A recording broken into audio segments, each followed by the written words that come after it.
Anda pasti pernah ngalamin kan? Lagi di sebuah presentasi, atau rapat penting, atau mungkin nonton berita, terus ada seorang ahli yang bicara.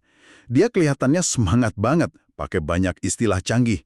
Tapi setelah 5 menit, Anda sadar. Anda sama sekali nggak ngerti apa yang dia omongin. Rasanya kayak dengerin bahasa asing. Nah, hari ini kita akan bahas sebuah sumber yang bertanya, kenapa sih ini terus terjadi? Dan apa rahasia sederhananya buat benar-benar nyambung sama audiens? Kita akan kupas tuntas bab 9 dari buku yang ditulis oleh mantan kepala penulis pidato Presiden Obama. Judul babnya simpel banget. Bicaralah seperti manusia. Dan ternyata rahasianya mungkin ada di halaman belakang rumah Anda. Tepat sekali. Misi kita hari ini tuh bukan cuma soal milih kata yang lebih bagus. Ini tentang ngebongkar sebuah tembok. Tembok tak kasat mata yang sering kita bangun sendiri. Tembok yang misahin ide-ide hebat dari orang-orang yang seharusnya dengerin ide itu. Karena kalau bahasa udah gagal nyambungin, pesan sepenting apapun bisa hilang gitu aja. Oke, mari kita langsung masuk ke masalahnya. Sumber kita ini, di bab 9, buka dengan cerita yang menurut saya lucu sekaligus menyedihkan gitu. Cerita tentang seorang pejabat Gedung Putih, kita sebut aja namanya Greg. Dia ini lagi jelasin sebuah proposal kebijakan yang sebenarnya bagus. Tapi coba deh dengerin cara dia jelasinnya. Saya tahu bagian ini. Siap-siap ya untuk rentetan jargon korporat. Tepat. Greg ini bilang, kami akan membangun kemitraan publik swasta untuk memanfaatkan platform kami, bersinergi dengan para pemangku kepentingan untuk mendorong inovasi disruptif. Saya sampai harus baca beberapa kali. Kemitraan publik swasta, memanfaatkan, bersinergi, kayak main bingo jargon. Dan lucunya kan, waktu penulis buku ini nanya maksudnya apa dalam bahasa normal, Greg cuma butuh satu kalimat pendek. Itu dia. Maksudnya cuma pemerintah akan kerjasama dengan perusahaan untuk menciptakan teknologi baru. Selesai. Jelas, ringkas, semua orang langsung paham. Ini bikin saya mikir, kenapa sih kita punya kecenderungan bikin sesuatu yang simpel jadi rumit? Apa ini soal pamer, biar kedengaran lebih pinter?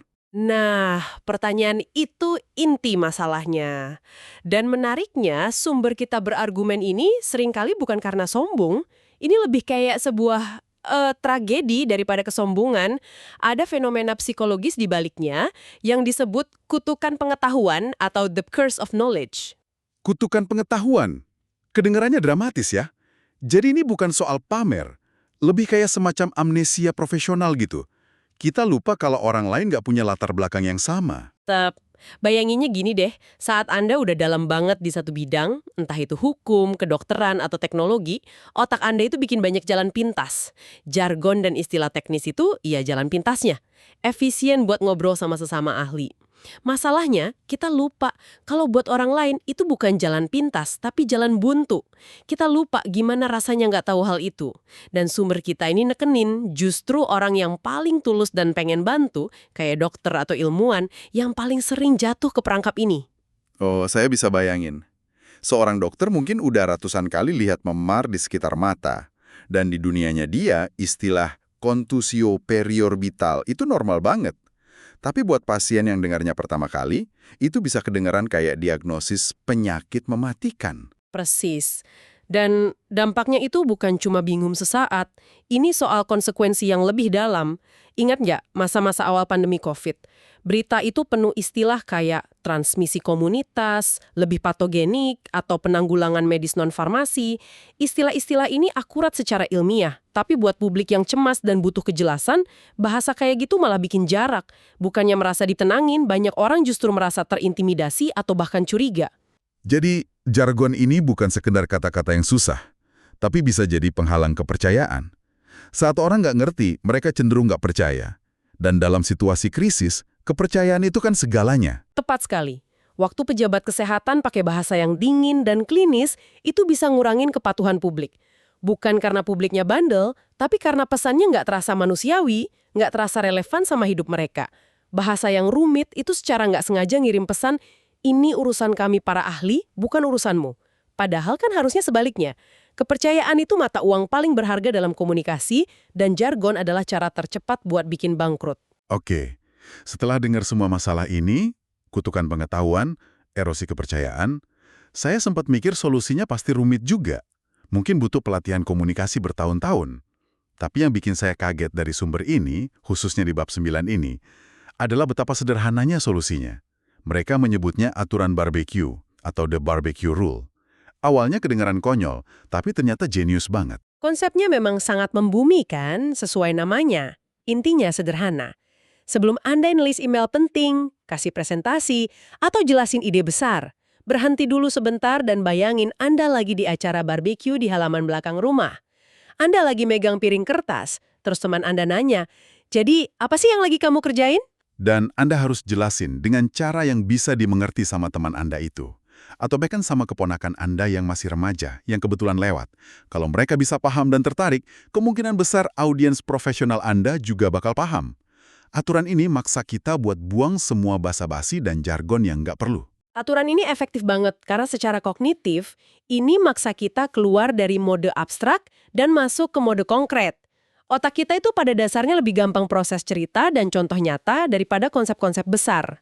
Saat Anda bayangin teman Anda di acara barbecue, otak Anda otomatis nyari analogi, perumpamaan, dan bahasa sehari-hari. Dan ternyata, cara komunikasi kayak gitu jauh lebih efektif buat semua orang, bukan cuma buat orang awam. Nah, ini yang menarik. Sumber kita menyebutin fakta bahwa banyak pidato terhebat dalam sejarah, termasuk pidato kepresidenan, ditulis pada tingkat pemahaman anak kelas 8. Awalnya saya pikir ini ngeremehin audiens. Banyak yang mikir gitu, tapi tujuannya justru sebaliknya. Ini bukan tentang membodohi materi, tapi tentang memaksimalkan, kognitif fluency. Artinya waktu sebuah pesan gampang diproses sama otak, otak itu nggak perlu habisin energi buat nerjemahin kata-kata. Energi itu bisa sepenuhnya dipakai buat memahami maknanya, mikirin implikasinya, dan ngerasain emosinya. Kesederhanaan dalam bahasa justru memungkinkan kedalaman dalam pemahaman.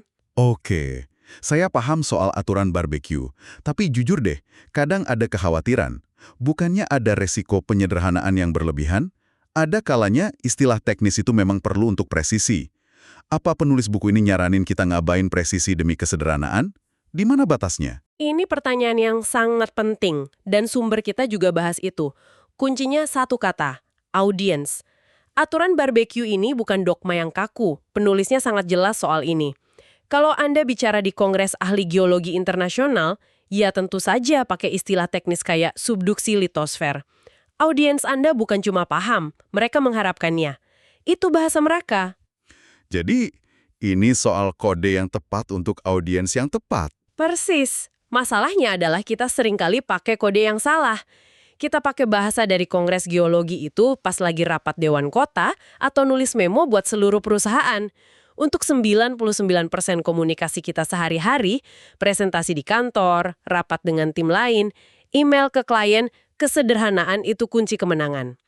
Aturan barbecue ini pengingat untuk selalu mulai dari titik yang paling gampang diakses, kecuali Anda punya alasan yang sangat kuat untuk nggak melakukannya. Oke, jadi pola pikirnya adalah mulai dengan sederhana, kayak di acara barbecue. Tapi, apa artinya itu dalam praktek? Maksud saya, selain nggak pakai kata-kata kayak memanfaatkan atau bersinergi, apalagi yang bisa kita lakuin biar kedengeran lebih manusiawi? Sumber kita kasih beberapa tips yang praktis banget. Salah satu yang paling kuat adalah bicaralah tentang manusia, bukan tentang program abstrak. Wah, ini kayaknya jebakan yang gampang banget kita masuki. Kita sering ngomongin inisiatif, strategi, atau kerangka kerja, tapi lupa di balik semua itu ada manusianya. Baru tentang mobilitas manusia. Keduanya kedengeran canggih, tapi juga dingin banget dan gak jelas. Ternyata, frase pertama itu diucapin sama eksekutif perusahaan mobil yang sebenarnya lagi ngomongin mobil. Dan frase kedua diucapin sama pejabat PBB yang lagi bahas nasib para pengungsi. Wow, dua subjek yang beda banget, mobil dan pengungsi. Tapi bahasanya sama-sama abstrak dan ngilangin unsur manusianya. Waktu Anda bilang fakta global tentang mobilitas manusia, kita nggak ngebayangin seorang ibu yang bawa anaknya nyebrang perbatasan. Gambaran itu hilang. Dan itu krusial. Secara neurologis, otak kita dirancang buat nyambung sama cerita tentang manusia lain. Ada yang namanya mirror neurons di otak kita yang aktif waktu kita dengar cerita tentang pengalaman orang lain, seolah-olah kita ikut ngerasain. Itulah kenapa kampanye amal selalu nampilin foto dan cerita satu anak, bukan cuma statistik jutaan anak. Kita lebih tergerak sama cerita Ani, 7 tahun, butuh air bersih, daripada data 2 juta orang kekurangan akses sanitasi. Menerjemahkan kebijakan jadi dampak nyata buat hidup manusia, Itulah kuncinya. Jadi daripada bilang kita akan meluncurkan rencana infrastruktur senilai 10 triliun, lebih baik bilang kita akan perbaiki jalan-jalan ini biar waktu Anda di jalan berkurang dan ada lebih banyak waktu buat keluarga di rumah. Jauh lebih kuat. Yang pertama ngomongin apa, program. Yang kedua ngomongin mengapa dan untuk siapa, manusia. Oke, itu tips yang mendasar banget. Bicara soal manusia. Lalu ada lagi tips praktis lain dari bab 9 ini yang saya suka. Karena gampang banget diterapin. Pertama, aturan buat ngilangin negasi ganda. Ini jebakan logika yang sering nggak kita sadari pas ngomong, tapi berasa banget buat yang dengerin. Benar. Ini ngingetin saya waktu nyoba ngerakit perabotan dari Swedia. Instruksinya bilang, jangan tidak mengencangkan skrup A sepenuhnya. Saya harus baca 3 kali sampai sadar maksudnya cuma kencangkan skrup A. Otak saya sampai ngebul. Penulis nyontohin kalimat medis, pasien tidak tanpa gejala atau not isn't symptomatic. Otak kita harus kerja 2 kali lipat buat proses itu. Kenapa nggak bilang aja, pasien punya gejala? Tepat, kalimat jadi muter-muter tanpa alasan yang jelas. Setiap kali Anda maksa audiens buat mecahin teka-teki linguistik, Anda kehilangan sedikit perhatian dan energi mereka. Kejelasan itu bentuk penghormatan pada waktu dan perhatian audiens Anda. Dan tips praktis terakhir adalah peringatan agar nggak pakai bahasa yang terlalu muluk atau puitis berlebihan. Ini agak berlawanan sama intuisi ya, karena kita sering mikir pidato yang hebat harus kedengaran agung. Penulis kasih contoh, daripada pakai frasa formal kayak hendaknya kita, seringkali lebih alami dan kuat buat bilang kita harus atau kita perlu. Intinya kan kembali ke otentisitas ya. Pendengar itu pintar. Mereka bisa ngerasain kalau ada yang aneh, kalau ada yang berusaha terlalu keras jadi puitis, atau kedengeran kayak orator abad ke-19. Bahasa yang lugas, modern, dan langsung seringkali terasa lebih meyakinkan karena terasa lebih nyata dan jujur.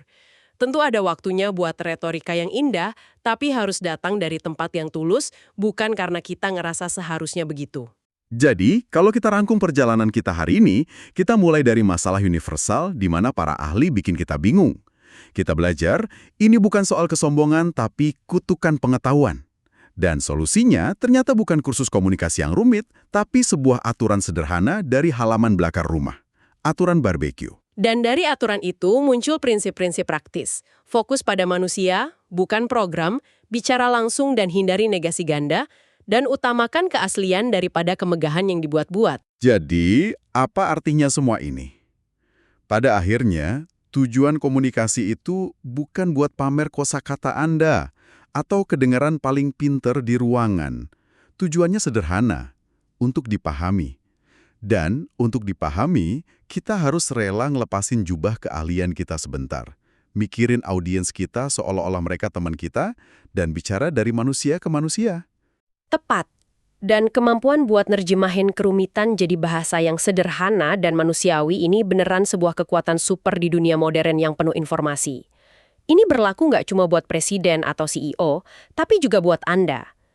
Dalam rapat tim Anda berikutnya, saat kasih presentasi, atau bahkan pas nyoba jelasin ide baru ke pasangan atau teman. Kemampuan ini ngebangun jembatan pemahaman, bukan tembok kebingungan. Sebagai penutup, berikut adalah sebuah pemikiran untuk Anda renungkan. Di salah satu bagian, buku ini nyaranin kita bisa pakai chatbot atau AI buat bantu nyederhanain jargon yang kita tulis. Cukup ironis bukan? Bahwa di zaman ini, kita mungkin perlu bantuan robot untuk belajar bicara lebih seperti manusia. Ini memunculkan pertanyaan yang lebih dalam. Apakah kita pakai alat-alat ini buat bantu kita nyambung lagi dengan cara komunikasi yang lebih otentik? Atau kita justru pakainya sebagai jalan pintas lain buat ngehindarin kerja keras berpikir jernih dan berempati sejak awal? Di masa depan di mana batas antara bahasa manusia dan mesin makin kabur, pertanyaan itu jadi makin penting.